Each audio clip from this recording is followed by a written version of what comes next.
Kągi daryti, užauga štai tokie vargšeliai labai ilgi.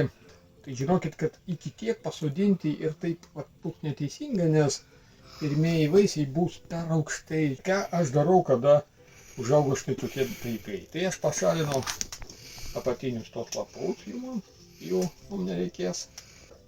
Palieku tik tuos. Iškasu štai tokį griovelį. Pomidoriukas augs šioje vietoje. Ir žiūrėkit, čia pabarstėm natūraliu trąšom. Ir dabar guldom sodinuką, žiūrėkit. Štai taip. Guldom tiesiog, užpilam čia žemėmis.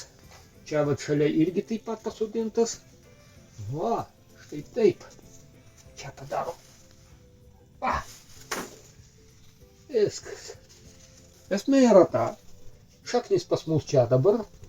Tačiau tas stiebas irgi duos savo šaknis. Ir šio sodinuko šaknų sistema bus labai galinga.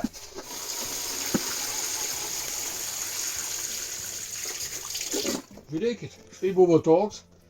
Ir padarėm štai tokį žemą. Dabar jis augs, kažkur čia užsimesk jau žiedus, vaisius. Ir mes pažeminom šiuo būdu sodinuką ir užauginsim labai stiprią šaknų sistemą.